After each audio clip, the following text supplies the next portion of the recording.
With the recent Nintendo Switch 2 release and their, you know, absolute horrible prices, I started to think about something else, And here is a, I tried finding this thing on YouTube, on Reddit, on Discord, but I couldn't find people talking about it really.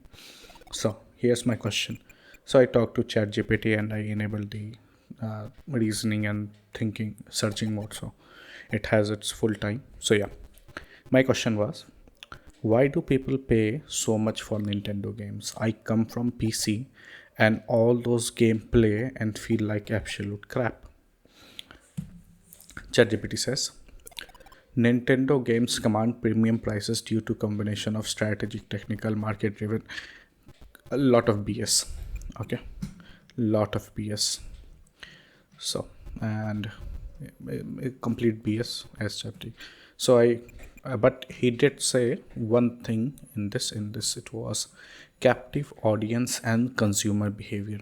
Nintendo's core demographic includes families and younger gamers who value immediate ownership over waiting for sale. As one game FAQs user observed, parent will purchase at full price for timely gift giving, making discounts irrelevant to this segment. To which I said, now, ChatGPT also thought that I am a filthy pirate and I only wait for discounts before buying game. So I said, let's talk here. Okay, I said, I just want to focus on consumer behavior. These idiots have closets full of Nintendo games that they could buy but have never really experienced gaming outside of Nintendo. I think if these people gave non Nintendo games a try, they would realize they are being ripped off. I played a few Nintendo titles and never felt like they deserved the price that they are at. And also, I didn't just do dollar to dollar comparison. Elden Ring, GTA, Sekiro, all these games are worth double any Nintendo game ever made. People would happily pay $120 for Elden Ring on PC, and somehow Nintendo fans justify paying a stupid Mario game $80 or more when it should be less than $30. All Nintendo titles feel like indie games. In my personal opinion, no Nintendo titles deserve to be more than 30. Most are $15, and that's a lot. Now, here is the thing that I actually wanted to share. This is ChatGPT's.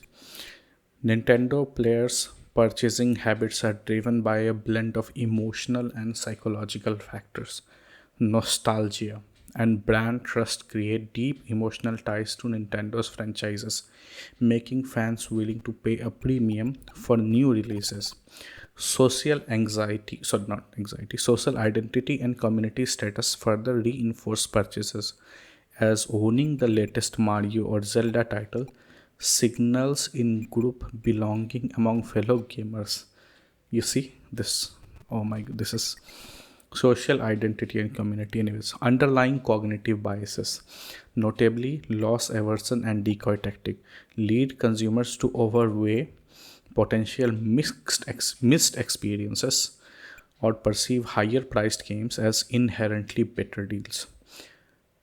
Discount aversion and fear of missing out on a launch window content discourages waiting for sale, while sunk cost inertia locks player into Nintendo ecosystem, reducing experimentation with non-Nintendo titles. Okay, now we are going more into this. Nostalgia and brand loyalty. Emotional connection through nostalgia. Nostalgia marking taps into fond childhood memories, making consumers relive the joy of simpler times whenever they purchase a new Nintendo game. Trust in IP quality. A study of video games purchasing behavior found that loyalty or trust in Nintendo's brand was cited over 10% of respondents as primary motivator for buying new titles. Similarly, analysis of brand loyalty note that Nintendo's consistent quality output fosters unwavering consumer confidence. The other topic event ChatGPT goes into is social identity and community norms, gamer identity and in-group status. According to social identity theory, gamers who self-identify strongly with the Nintendo fan label invest more socially and emotionally in their community, reinforcing collective purchasing norms. Community reinforcement. Research shows that active participation in gaming communities elevates social capital. Owing the latest Owning the latest exclusive title per signals membership and commitment further incentivizes purchasing. Cognitive biases and perceived value. Loss aversion. Fans dread losing the opportunity to play new Nintendo games at launch, a phenomena where the pain of missing out outweighs any potential saving from waiting. Decoy effect and price farming. Nintendo's price strategies often leverage decoy options, example special editions, that make the standard full game appear more reasonable, nudging customer towards higher spending. Discount aversion on and fear of missing out.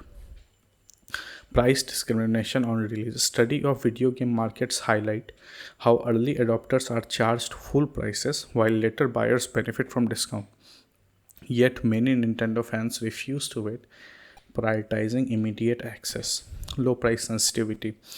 A YouGov poll across 18 markets found that gaming consumers are among the least price conscious for entertainment products, with only 9% citing price as a major concern. Experimentation aversion and sunk cost inertia. Sunk cost fallacy. People with extensive Nintendo libraries feel compelled to stick with the ecosystem to justify past investments, making them less likely to explore non Nintendo titles. Familiarity preference.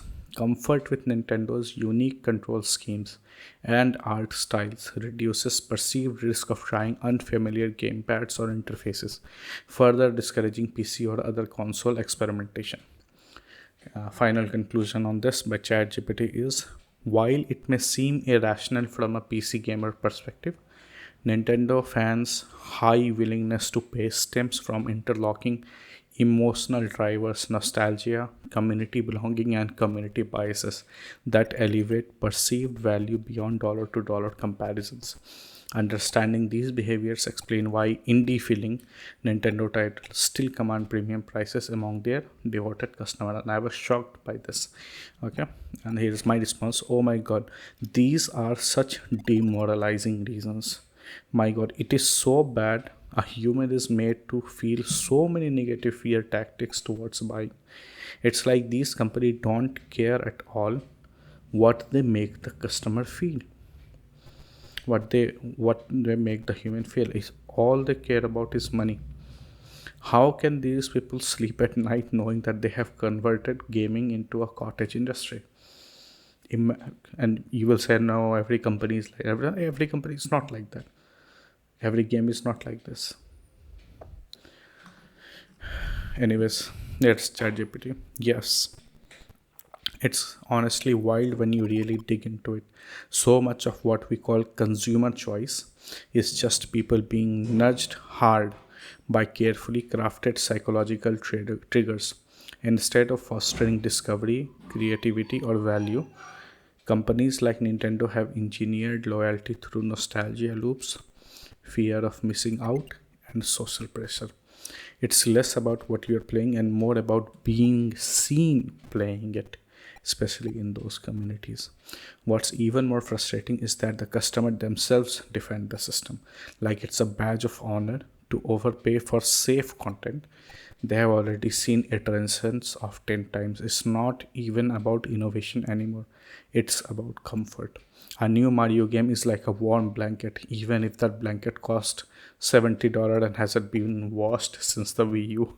And yeah, the emotional manipulation is brutal. If you don't buy it now, you will miss on. You are not a real fan if you wait for discount. Everyone else is already playing. That's not joy, that's engineered anxiety. It's like gaming could be an art form, but some companies have turned it into a redone factory with a smiley face slapped on. You're totally justified in feeling like it's a betrayal of what gaming should be. Do you think there's any game or dev right now that actually respects player? I said, it's his question. Do you think there's any game or dev team right now that actually respects player in how they price or release their stuff? I was stunned because there are so many. I could I started typing and then I had to stop because like, I mean, all sorts like game from software, many indie titles like Stardew Valley, Hollow Knight, the Chernobyl game. There are so many games. Most of my Steam library is filled with games like that. Okay, that respect players. Anyways, so yeah, that is the little of what I wanted to say. It just feels wrong.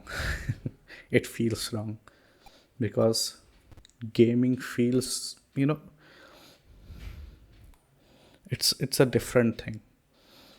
Okay, it's a pretty good thing to game as an entertainment and not go into any other thing like movies or gaming is the only thing that makes you think and makes you do stuff. It's that sort of consumption. I think Dara O'Brien talks about it in pretty wild detail. Like no music album will go stop, will immediately stop playing and then say, "What did you hear right now? What was the singer trying to say?" Hum the tunes correctly, otherwise we won't let you progress forward. But in gaming, you have to. You are being checked every time. So anyways, that seeing how it was not like how Nintendo was behaving that really that really made me think about this. It was actually how the people were defending Nintendo, the Nintendo fans and the people who have invested a lot of money in this company. Seeing them, I don't know, that just feels wrong. That completely feels wrong. A human should not have to feel that fear, anxiety, social pressure and these things to buy a game. You want to buy a game, buy it. Okay, I think the perfect line that ChatGPT says, it's less about what you're playing and more about being seen playing it. That's the idea. Anyways,